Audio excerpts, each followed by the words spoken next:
Now, I actually am not someone who would tend to sort of demonize oil and gas, to be clear.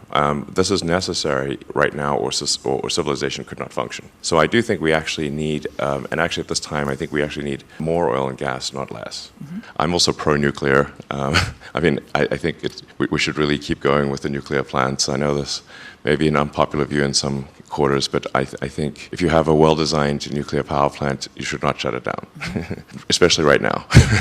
I try to say what I think is, scientifically cogent, even if it is not popular. Well, I think we'll see tremendous change over the next 5, 10, or 15 years. I would say, if you say by 2030, I would say probably half of all new cars made will be electric. 2030, half of all new cars That's electric. my guess, yeah. Okay. 2035, it might be 80% or something like that. I think it could be even higher than those numbers. I'm sort of writing this sort of master plan part 3, which is what are the steps needed to scale sustainable energy, and again, what are the limiting factors, and how can we potentially accelerate these? We hope to announce a location for another gigafactory perhaps later this year. What's your approach to risk? How would you talk about that?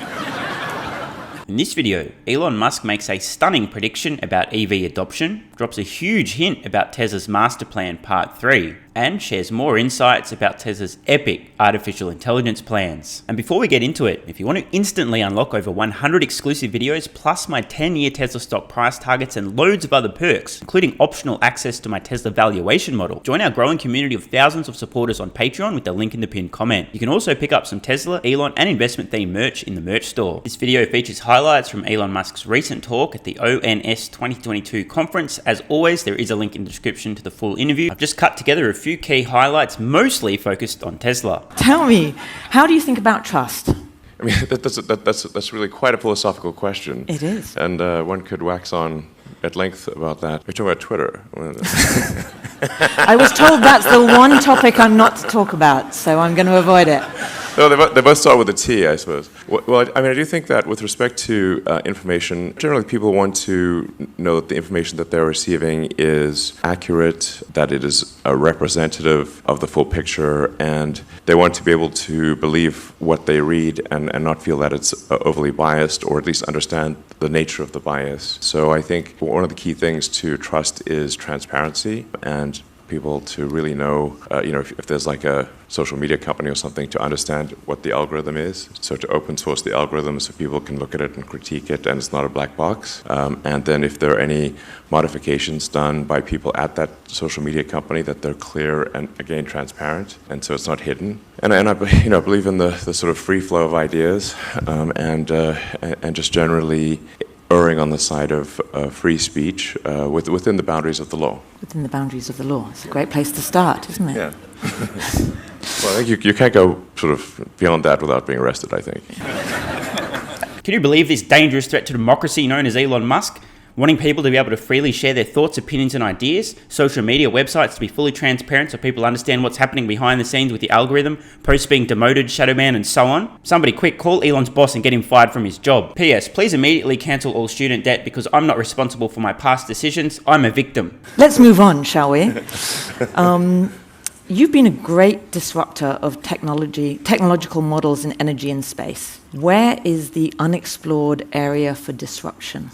Well, I find the word disruption, I don't aim to disrupt for the sake of disrupting, It's more like there's thinking about what set of actions are most likely to lead to a better future. In order one of the things, obviously, in order for humanity to have a compelling future for civilization is that we must have a clear path to a sustainable energy future. That's one of the things that I think everyone would agree with. Now, I actually am not someone who would tend to sort of demonize oil and gas, to be clear.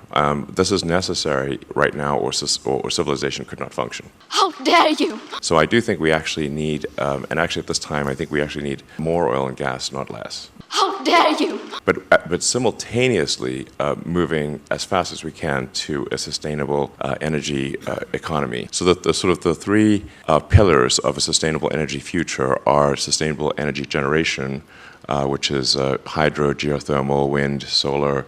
I'm also pro-nuclear. I think we should really keep going with the nuclear plants. How dare you? I know this may be an unpopular view in some quarters, but I think if you have a well-designed nuclear power plant, you should not shut it down, especially right now. He's right. I mean, the guy's spitting facts here, but as he points out, for some reason, not exactly a popular opinion in some circles. And I think when he says in some circles, he's actually referring to the circular shape of an empty cranium. But I try to say what I think is scientifically cogent, even if it is not popular. There he goes again with his reason and logic. Can you believe this guy saying things that are based on rational thought rather than emotions? Did we cancel this guy already? Somebody called his boss, right? If you were to look ahead 5, 10, 15 years, what is the disruption going to look like in the energy industry? Make sure you're both sitting down and paying very close attention. Well, I think we'll see tremendous change over the next 5, 10, or 15 years. I would say, like, if you say by 2030, I would say probably half of all new cars made will be electric. 2030, half of all new cars. That's my guess, yeah. Okay. 2035, it might be 80% or something like that. I think it could be even higher than those numbers. There's a lot to discuss here. First of all, this is the first time I believe Elon Musk has stated out loud a specific percentage of all new vehicles being electric by a specific date.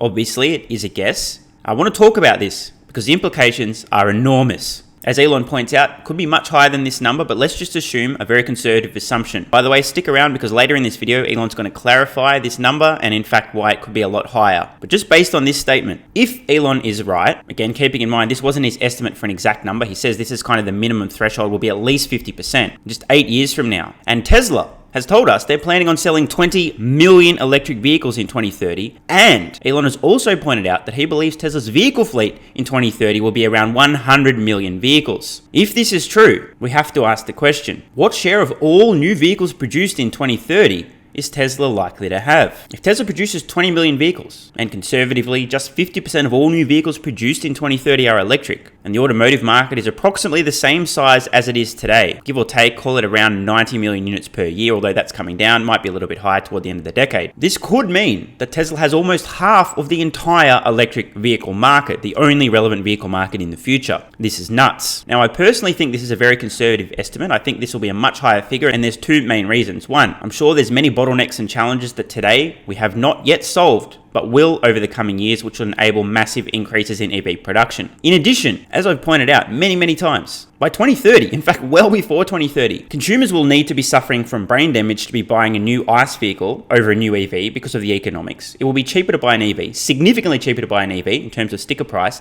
than a comparable ICE vehicle, and significantly cheaper to own and operate an EV. So you literally need to be a moron or just have so much money you're willing to piss it away, in which case go for your life, to be buying an ICE vehicle at that point in time. So from a consumer's point of view, consumers who aren't morons won't be buying ICE vehicles in 2030. That's just a fucking fact. And yes, there's a few caveats and exceptions. Maybe in the third world, those will be the last places where people are still buying new ICE vehicles. But we're not talking about exceptions here. We're talking about the rule. And the rule is 2030, if your brain works, you are not buying an ICE vehicle brand new, period. In addition, if we flip this around, this is the second point. Any automotive manufacturers who are planning on being in business at the end of this decade would literally need to be brain dead to be producing ICE vehicles and selling them to customers in 2030. If anyone in the comments below can share any compelling reasons as to why I'm wrong, please let me know. If this is true, if it's financial suicide for automotive manufacturers to be producing new ICE vehicles in 2030, and if it's only extreme outliers on one end of the bell curve as consumers who'd consider buying a new ICE vehicle in 2030, the question I have is who the fuck is going to be either making and or buying ICE vehicles at the end of this decade? And the answer is quite simple. Those exclusively suffering from brain damage. Now, as I said, Elon's going to elaborate on this point, this figure, and why it could be a lot higher than 50% later in this video.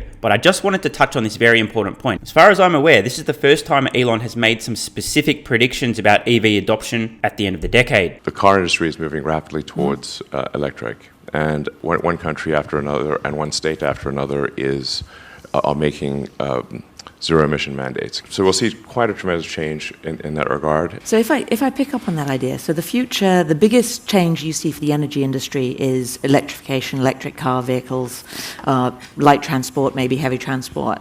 What does that mean about supply chains? So if you kind of roll that backwards, what is the supply chain going to mean? What are you worried about if we're going to meet that rise? Once again, please make sure you're sitting down and paying attention. But what are the limiting factors governing the rate at which the world can transition to sustainable energy? And I think it's the rate at which one can grow battery production. So then if you say, well, what are the constituents in the battery, in lithium-ion batteries? It's you've obviously got lithium, you've got a cathode, which is the main cathode materials are going to be a metal, and that's nickel, manganese, and iron. And on the anode side, it's primarily carbon, graphite. So in a sense, you're sequestering a little bit of carbon in the battery, and with some silicon added for energy density on the anode side. And then there's the electrolyte and whatnot. So and the main limitation is actually not that these metals are exceptionally rare, but that there's a tremendous amount of processing equipment to take the ore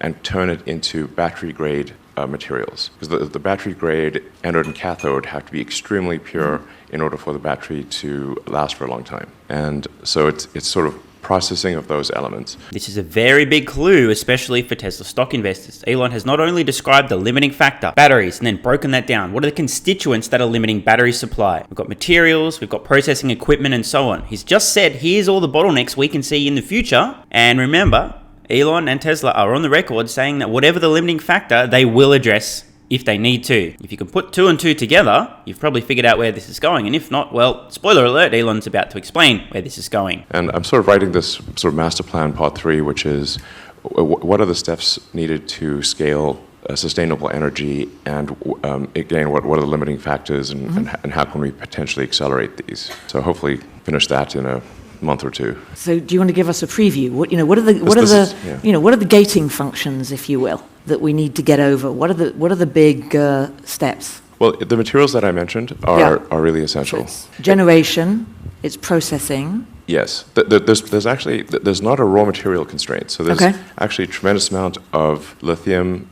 Lithium's almost everywhere. It's one of the most common elements on Earth. So is iron, and so is carbon. And then on the iron, you usually combine phosphorus, so it's iron phosphate. So that'll probably be the biggest chemistry that's used. So it's not so much the raw materials as it is converting the raw materials into the highly purified form that can be used in batteries. And so that's a tremendous amount of processing needs to happen for that. And this is one of those moments where I'm going to say something that's going to happen before it happens, and then when it does happen, I'm going to say, hey, remember when I said this was going to happen? Well, it just happened. Again, a tremendous amount of processing to refine the materials that need to go into batteries is necessary to scale up EV production. Masterplan Part 3 is going to explain, at least in part, Tesla's goals and intent in refining these materials. I personally believe that suppliers, other companies at this stage, will not be willing to move as fast as Tesla knows is necessary to meet their own goals, meaning it's extremely likely that Tesla's going to lay out some plans. Well, this needs to happen. No one else is going to do it as fast as we would, so we're probably going to do it ourselves. Don't say I didn't warn you. The sort of scale that is currently comparable to the world oil and gas industry. So the scale is just tremendous. So this is all happening, and it's happening fast. It's just a question of what can we do to potentially accelerate that and make it go even faster. So it's all happening. It's just a question of when. And are you going to give us the answer to that? What can we do to accelerate it, to make it happen even faster? If we're going to be 50% new electric vehicles sold in 8 years, you said? I think that's actually where we're trending. Okay. Even if we just keep doing the things we're currently doing. This is a colossally important statement from Elon. He has just clarified that he believes the world is already on track to reach at least 50% of new vehicles being electric by 2030, doing what we're currently doing with the existing bottlenecks, with the existing constraints, without any new innovation, without Tesla executing on their Master Plan Part 3. Another way to think about this, Tesla's Master Plan Part 3 is going to be a plan for Tesla to increase this number from, let's say, 50% of new vehicles being electric by the end of the decade to a significantly higher percentage. I really want to underscore this. 50% new EVs by 2030, a done deal. Just go to sleep, wake up at the end of the decade, it's already happened. But if Tesla can be successful in executing their Master Plan Part 3, which will be published soon, in approximately 2 weeks, this number could be significantly higher. Now, I personally expect this number is actually going to be closer to 80%, and I've been predicting this for quite a while. When I make these predictions, I'm not pulling them out of my ass, but I'm also factoring in improvement and innovations to blow open some of these bottlenecks. Of course, this is all hypothetical and theoretical, it's yet to take place, but it's important when making forward-looking predictions to factor in progress, innovation, invention, and new ways of doing things. Just about everyone today understands there is a huge constraint in transitioning the world to sustainable energy generation, storage, and supply. As Elon points out, it's batteries, but most people think, oh, we don't have enough materials. We're not going to get there. And people are making their assumptions based on today. They're failing to understand the innovations that are about to take place. You'll find few people today who are taken seriously when they share their predictions of EV adoption, and it's significantly higher than the consensus expert opinions. Just about every one of these so-called experts who are massively underestimating where EV adoption will be aren't thinking. They're just assuming, well, nothing's going to change. In essence, Tesla's Masterplan Part 3 is going to embarrass all of the world's experts who are making these absurd predictions. Just about everybody knows about the constraints, the key difference. Some people assume, oh, well, we're constrained by that, and Elon and Tesla are thinking, well, no, that's a constraint. Let's blow it the fuck open. This is important. Okay. Yeah, so it's not. So it's pretty. So pretty good. you don't see a limiting function at the moment. No, I don't see a limiting function. It's really just how many years will it take us, and what actions can we take to have it be faster? And it's going to be increasing the rate at which we can convert the ore into battery grade materials. That will set the rate at which we can build electric vehicles and stationary battery packs to capture solar and wind. Okay. Spoiler alert. Masterplan Part 3 right there. He's just described exactly what we're going to learn about in Tesla's Masterplan Part 3. So this is all, basically what I'm saying is this is an optimistic and positive message. I'm not suggesting at all complacency, but just saying that things are moving in a good direction. But obviously if we can make them go even faster, that's better. And a lot of this happens in China, right? At the moment, today. So, yes. Yes. So you said last year that you thought trust in China would improve post-COVID. So do you think that's happened? Do you see China as an investment opportunity today? Well, Tesla is actually investing in production in China. So we have a large factory in Shanghai, and we are continuing to expand output and invest in that factory. But we're also investing in Europe with our factory just outside of Berlin, and in the US with our new factory just outside of Austin. And we hope to announce a location for another gigafactory perhaps later this year. Right on schedule. Per my Tesla valuation model, available exclusively on Patreon to supporters at the investor level and above. Click the card in the corner or the link at the pinned comment to join if you'd like access. Exactly as expected. New factory coming from Tesla. Announcement likely later this year. My expectation, first vehicles rolling off production lines. Best case scenario, maybe late 2024, but more likely 2025. And yes, this is on track and completely in line with Tesla's goal of 20 million vehicles produced per year in 2030. As I said, all the numbers are in the valuation model, including when I anticipate new gigafactories will first produce vehicles. Work backwards from those dates. About 2 years before first vehicles is the announcement of the site. I'd love to know in the comments below, where do you guys and girls think the next Tesla factory will be? I've shared these predictions in the past, but I don't want to taint the results. So please let me know, what's your guess for the next location that Tesla will announce a gigafactory? So we're going as fast as we can. And I've always said that I would say, like, when you look at Tesla, the fundamental good that Tesla does, I think it's not measured by profit, but rather by how many years will Tesla have accelerated the transition to sustainable energy. This is how I think this one is should your look measure at. of success. Yes. And I think we have accelerated it to some degree already. I think if it wasn't for Tesla, the car industry would have transitioned to EVs much later. So. Exponential curve or straight line? It is an exponential curve, yes. Okay. You're making me use my chemistry and my maths, which I haven't done in a few decades. Most people don't know what an exponential curve means, but it's a... I think most people in this room... Maybe this room, yes. This room, they know, yeah? Yes. Yes. Yeah, I thought so. What about a logarithmic curve? Now that's optimistic. No, well, yeah. Can you do it? No, I think the things are improving exponentially with respect to sustainable energy. So, but if we can make it go faster, all the better. What's your approach to risk? How would you talk about that? I'm back to philosophy. I'm safer in philosophy. Well, I think I don't sort of just arbitrarily seek risk. Some things are risky, but if the stakes are important enough, then you take the risk.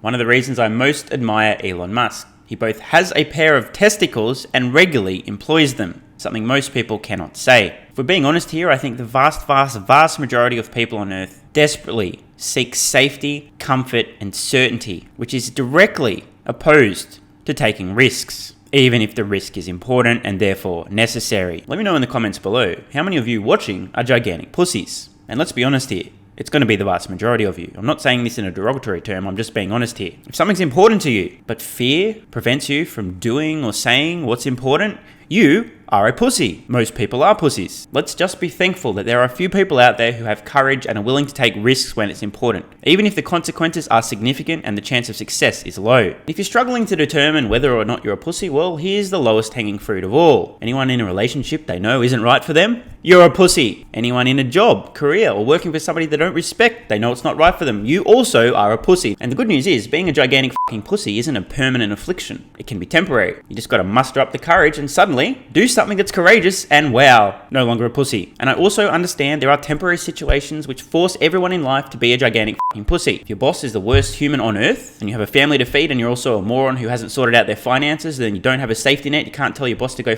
themselves, well, you will temporarily be backed into a corner. No choice but to be a pussy until you can get an emergency fund sorted out. So please let me know in the comments below. Are you a pussy? And today the stakes are important enough? Yes, I mean, the stakes are extremely important. Very fundamental to the future, yes. Because I'm guessing, I don't know everybody in this room, but my guess is that you take significantly more risk than possibly anybody in this room, but certainly more than 95% of the people in this room. What allows you to take those risks? Are you faster? Are you smarter? Do you think differently? Nope. Just a gigantic pair of nuts. What do you do differently that allows you to do something that most people here, smart as they are, can't do? Well, I think there's probably a lot of people in this room that do take a lot of risks, but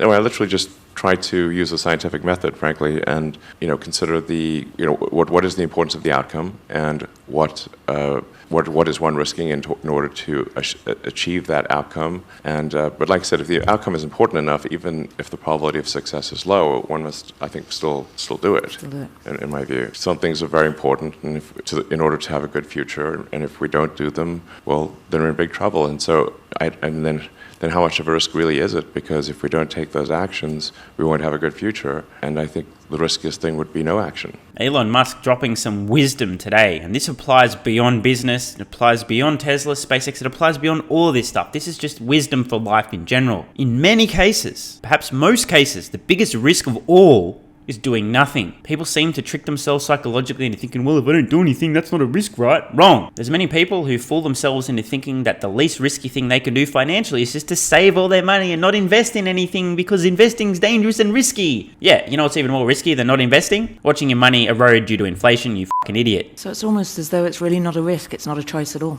Not really, no. Okay. You've said that what you're solving at Tesla is an AI problem, not a transportation problem. And you talk about the next big disruption being AI. What can AI do to help combat climate change, particularly in this period, the short-term period as we're transitioning?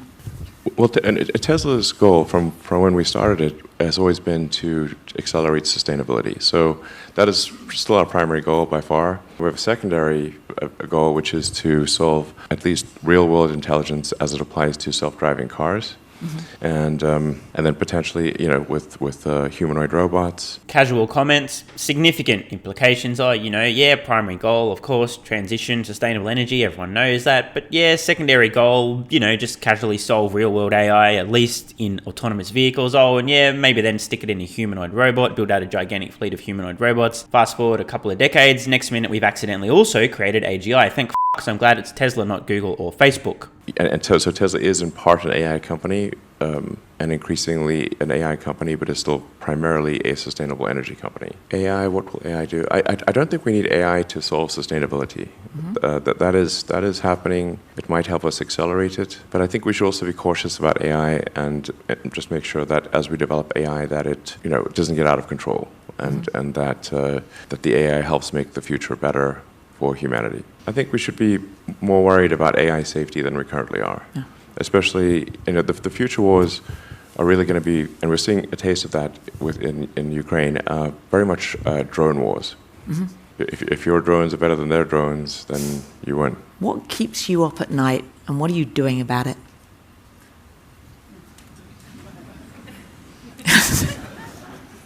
Or do you sleep soundly every night? Well, there's the two main technical. I'm fundamentally a technologist. It's like kind of important, or engineer too. So, sometimes people call me like a businessman. I guess I have to do business. You have to have a group of people because I can't just do this in a garage by myself. But I'm fundamentally an engineer or technologist, and so the two technologies I'm focused on trying to ideally get done before the end of the year are getting our Starship to orbit, which I think is important for expanding consciousness beyond Earth and life beyond Earth, and then having the Tesla cars be able to do self-driving. So have self-driving in wide release, at least in the US, and hopefully potentially in Europe, depending on regulatory approval. This is two great goals to have, and I wish you luck. Thank you so much for joining us. Meanwhile, what are the two things that keep you up at night? If anything, just goes to show what a unique individual Elon Musk is. This is really the stuff that the guy's thinking about. Oh, I just casually transition the entire world to sustainable energy. Oh, and also solve autonomy. Oh, and by the way, also colonize Mars. Great interview, compelling insights, and again, I really want to underscore, Tesla Masterplan Part 3 is all about blowing open the bottlenecks, which we know all relate to batteries. Not just batteries, but the constituents of batteries. In particular, the refinement of materials necessary to produce the batteries themselves. I want to flag this now because I suspect the stock market and Wall Street analysts are going to look at Tesla's Masterplan Part 3 in about 2 weeks when it's actually published and think, I thought they were a car company, why are they talking about refining materials? When the world is disappointed about Tesla's Masterplan Part 3, doesn't quite understand, can't do the math and put 2 and 2 together, this may create an excellent opportunity for Tesla stock investors. This also may suggest just how far ahead of the so-called competition Tesla really is. In fact, I won't be surprised if, in 10 years' time, Tesla, having executed a lot of what's in their Masterplan Part 3, may in fact be supplying many of the critical materials and resources, shout out to batteries, to the few surviving competing companies attempting to produce their own electric vehicles and stationary storage products. Of course, I could be wrong. It's great to hear Elon Musk point out that he believes even in the worst case scenario, without Tesla executing on their Masterplan Part 3,